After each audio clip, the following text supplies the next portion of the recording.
ঢাকা একটি শহর যেখানে প্রতিদিনই নতুন গল্প জন্ম নেয়। কখনো খাবারের সুবাস নগরীর কোনো রাস্তায় ছড়িয়ে পড়ে, কখনো কোনো এক ছোট আয়োজনই বদলে দেয় অনেকজনের দিনের কথা। অনেকেই হয়তো মনে রাখবে কতদিন ধরে মানুষজন কথা বলছে মিজানের হোটেল নিয়ে। একটি হোটেল যেখানে এক পিস গরুর মাংস আর আনলিমিটেড ভাত, শব্দগুলোই ছিল যেন মানুষের মুখে মুখে ছড়িয়ে পড়ার মতো। একসময় সেই হোটেল ছিল ভাইরাল, মানুষের লাইন ধরত, ছবি তুলে পোস্ট করত, ট্রেন্ড হয়ে গেছিল এক রুচির স্মৃতি।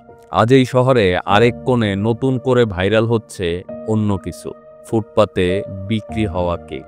কিন্তু এই কেকের গল্প কেবল স্বাদ এবং দাম নিয়ে নয়, এটি মানুষের জীবিকা, প্রতিযোগিতা, ভাবমূর্তি আর অধিকার নিয়ে একটি বোধগম্য গল্প। মিজানের হোটেল বেশ অনেক মাস যাবৎ ভাইরাল ছিল। এখন সে মিজানের হোটেলের থেকে ট্রেন্ডে চলে এসেছে আগারগাঁওয়ের কেকের ব্যবসা। তুমি যদি কখনো আগারগাঁওয়ের রাস্তায় হাঁটো, দেখবে মানুষ ভিড় করছে, কেউ ছবি তোলে, কেউ কেক নিয়ে হাসছে। আর এই কেকের পেছনে রয়েছে মানুষের গল্প, কখনো চেষ্টা, কখনো সংগ্রাম, আবার কখনো অনুপ্রেরণা। প্রথম কেক বিক্রির গল্পটা এতটা জটিল নয়, বললে মনে হবে খুব সাধারণ। আগারগাঁওয়ের এক কোণে টেবিল, আর তাতেই বসেছিল জাকির। তিনি একজন ক্ষুদ্র ব্যবসায়ী। কেউ বলছে পরিবারের দায়িত্ব, কেউ বলছে বাড়তি আয়, কিন্তু বাস্তবতা হলো তিনি নিজে দুই হাতে কাজ করেন। জাকিরের স্ত্রী কেক বানাতেন এবং জাকির তা বাহিরে এনে বিক্রি করতেন সাধারণ উপকরণে, স্নিগ্ধভাবে সাজিয়ে বিক্রি করতেন সাশ্রয়ী দামে। শুরুতে যারা আসতো তারা হতাশ নয়, কারণ রুচি ছিল প্রধান। লোকেরা এসে কেক কিনে ঘরে নিয়ে যেত, কেউ খেত সেখানেই দাঁড়িয়ে। প্রথম দিনগুলোতে তেমন একটা ভিড় লক্ষ্য করা যেত না। লোকেরা আসতো, ছবি তুলতো, ভিডিও বানাতো। তখন ধীরে ধীরে ব্যাপারটা ভাইরাল হতে লাগলো। ছোট ছোট পোস্ট, এক একটি শেয়ার, এইগুলোর মধ্য দিয়েই কাহিনী বাড়লো। আর ভাইরাল হওয়া মানেই সবার নজর কাড়া। ততদিনে আপনি বুঝে ওঠেন না এই পোস্ট কি করে মানুষের জীবনে চাকা ঘুরিয়ে দিতে পারে।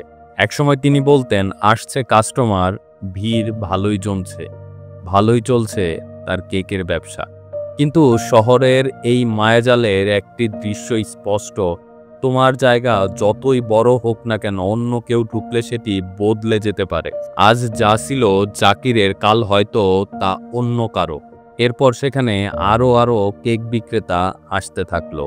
এর মাঝে রাতারাতি ভাইরাল হয়ে যাওয়া আরেকজন কেক বিক্রেতার নাম হচ্ছে সিমি। তিনি অনেকটা শখ করেই কেক বিক্রি করতে নেমে আসেন ঢাকার আগারগাঁওয়ের ফুটপাতে। তার কেকের উপকরণ আর সাজানো অন্যদের থেকে কিছুটা আলাদা, কিন্তু সব থেকে বড় জিনিস ছিল তার কেক বানানোর মনোযোগ।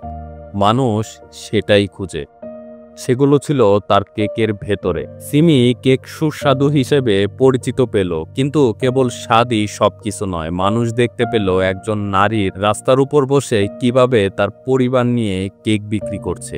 কেউ বলল, এটা শুধু কেক নয়, এটা সাহসের গল্প। এরকম কথাগুলো দ্রুত ছড়িয়ে পড়ে সোশ্যাল মিডিয়াতে। মানুষের প্রতিক্রিয়া ছিল দ্রুত। কেউ সাক্ষাৎকারে বলল, আমি তার কেক বেশি পছন্দ করি, স্বাদটাও ভিন্ন। আর ঠিক এখানে গল্পটা বদলে যেতে থাকে।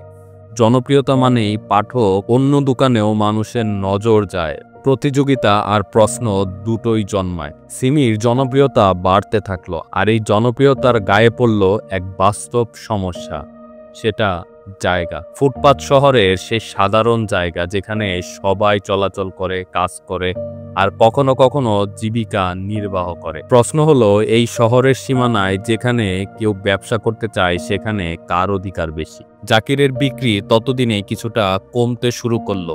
এটা স্বাভাবিকভাবেই দুইজন মানুষের মধ্যে এক অচেনা উদ্দীপনা তৈরি করে। একদিন বাজারে সেই ব্যস্ত সময়ে হঠাৎ এক ঘটনা ঘটলো।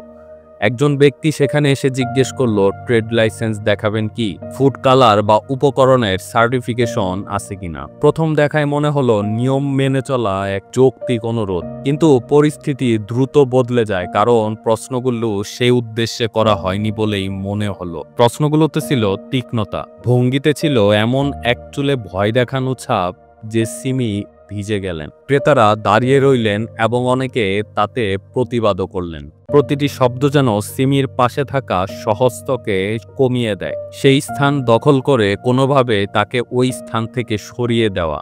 কোথাও কখনো এটি হয় সরাসরি, কখনো সূক্ষ্মভাবে। এখানে শুধু প্রশাসনিক অনুরোধ নয়, একটি সামাজিক প্রক্রিয়া চলছে, সেই স্থান দখল করে কোনোভাবে তাকে ওই স্থান থেকে সরিয়ে দেওয়া।